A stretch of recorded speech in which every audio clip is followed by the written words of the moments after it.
প্রায় ১.৫ থেকে ২ ঘন্টা ধরে রাজধানীর গুলিস্তানের যে রাস্তাগুলো রয়েছে এটি কিন্তু অবরুদ্ধ অবস্থায় রয়েছে। কোনো প্রকার যান চলাচল কিন্তু করছে না। দেখতেই পাচ্ছেন যে সারি সারিভাবে এরকম আহ, চতুর্পাশে কিন্তু বাস এবং যেই ভারী যানগুলো রয়েছে সেগুলো কিন্তু এরকমভাবে দাঁড়িয়ে আছে। আসলে এখানে যেই আন্দোলন আপনারা জানিয়ে রাখি যে জুলাইয়ের ২০ তারিখে একজন শিক্ষার্থীকে কিন্তু শিক্ষার্থী পুলিশের গুলিতে নিহত হয়েছিলেন এবং সেই নিহত শিক্ষার্থীকে পুলিশ গুলি করেছে এরকম একটি বিষয় কিন্তু এখানকার আন্দোলনরত যারা রয়েছেন তাদের পক্ষ থেকে কিন্তু জানানো হয়েছে। আমরা আসলে এখানকারই আসলে যারা ছিলেন তাদের সাথে কথা বলেছি এবং তারা যেমনটা বলছেন যে বিচারের আওতায় আনার কথা ছিল ৭ তারিখ পর্যন্ত, অর্থাৎ গতকাল পর্যন্ত।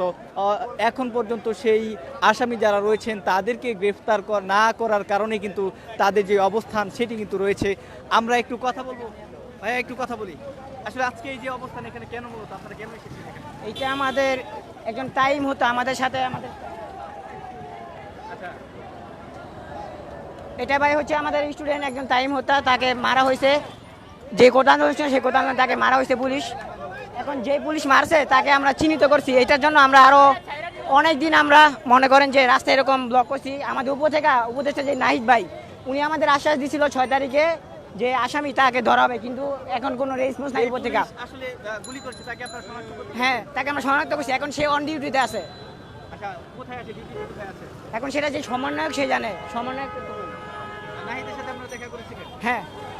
দর্শক, যেমনটা দেখছেন যে তারা যেমনটা বলছেন যে যেই পুলিশ আসলে গুলি করেছিলেন তাদেরই সহপাঠী, তাকে কিন্তু তারা কিন্তু শনাক্ত করতে পেরেছিলেন এবং উপদেষ্টা নাহিদ যিনি রয়েছেন তার সাথে কিন্তু কথা বলে তিনি আসলে ৬ তারিখ পর্যন্ত তার বিচারের, তাকে গ্রেফতারের যে বিষয়টি সেটি কিন্তু নিশ্চিত করেছিলেন। আজকে ৮ তারিখ, অর্থাৎ এখনও তাকে গ্রেফতার না করার কারণে আবারও কিন্তু তারা তাদের যেই অবস্থান, তাদের যে অবরোধ সেটি কিন্তু তারা চলমান রয়েছে। দীর্ঘ একটা সময় ধরে কিন্তু এরকমভাবে যানজটের সৃষ্টি হয়েছে রাজধানী গুলিস্তান এলাকায়। আমরা আসলে আরেকজন শিক্ষার্থীর সাথে একটু কথা বলতে চাইবো, যে কথা বলি আজকে অবস্থান কেন এখানে মূলত আপনাদের? আমাদের বড় ভাই এমডব্লিউ কলেজ নারায়ণগঞ্জের শহীদ তামিম তার বিচারের দাবিতে। আচ্ছা, আসলে কার মানে তাকে গুলি করেছিল কে বা শোনে একটা কাজলার ভিতরে পুলিশটা আমাদের তামিম ভাইকে গুলি করছে। আপনারা কি শনাক্ত করতে পেরেছেন? জি, এবং আমাদের নাহিদ ভাই, আসিফ ভাই, এই ১.৫ মাস ধরে তাদের পিছনে আমরা অনেকবার গেছি। তারা শুধু আমাদের আশ্বাস দিয়েছে, কিন্তু আমাদের কোনো কাজ করে নেই। তার জন্য আমরা বাধ্য হয়ে রাস্তা ব্লক করতে বাধ্য হয়েছি। এবং আমাদের যদি সকল শহীদদের বিচার না হয় আমরা ছাত্ররা রাজপথ ছাড়বো না। আচ্ছা, এই যে কতক্ষণ ধরে আটকে রাখছেন এবং কতক্ষণ পর্যন্ত থাকবেন আসলে এখানে? প্রায় ৩ ঘন্টার উপরে আমরা রাস্তা আটকে রাখছি। এটা কি আসলে আপনাদের কোনো আশ্বস্ত না করলে আপনারা এখানে থাকবেন? এখন আমাদের বড় ভাইরা যে নির্দেশ দিবে সেই অনুযায়ী আমরা কাজ করব। দর্শক, দেখতেই পাচ্ছেন যে তারা যেমনটা বলছেন যে তাদের যে নির্দেশনা উপর থেকে, অর্থাৎ তাদেরকে পর্যাপ্ত পরিমাণ যে আশ্বাস দেওয়ার যে বিষয়টি, অর্থাৎ তারা বলছেন যে পুলিশ যেই ছাত্র হত্যাকারী যিনি রয়েছেন, শহীদদের হত্যার বিচার যতক্ষণ না পর্যন্ত না করা হবে তাদের যে আন্দোলন সেটি তারা চলমান রাখবেন, এরকম একটি হুঁশিয়ারি ঘোষণাও কিন্তু এখানকার ছাত্র যারা রয়েছেন তাদের পক্ষ থেকে কিন্তু জানানো হয়েছে।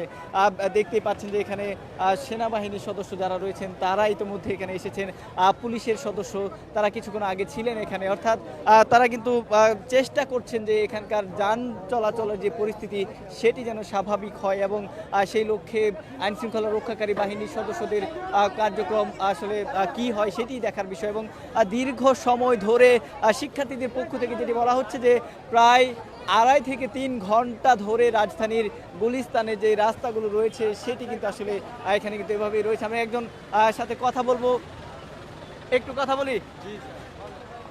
আসলে কতক্ষণ ধরে জ্যামে আটকে আছেন? ৩ ঘন্টা। ৩ ঘন্টা ধরে। ৩ ঘন্টা ধরে। কি মনে হচ্ছে এটা ছাড়বে কখন? এই যে ছাড়ে তো ছাড়ে না, এই যে কয় একজনে কয় ছাড়বো, আরেকজনে কয় কে লেগে স্টার্ট করলি, আবার কি কমু বলার বাইরে। দর্শক, দেখতেই পাচ্ছেন এখানকার আসলে বাস চালক যারা রয়েছেন তাদের সাথে আমরা কথা বলছি। তিনি যেমনটা বলছেন যে ৩ ঘন্টা ধরেই কিন্তু তারা কিন্তু এখানে অবস্থান করছেন। এই যে পরিস্থিতি আসলে সেটি কখন নাগাদ শেষ হয় অবরোধ যেই কর্মসূচি সেটি আসলে শিক্ষার্থীরা কখন এই অবরোধ থেকে তারা এখান থেকে সরে দাঁড়ান সেটি আসলে দেখার বিষয়।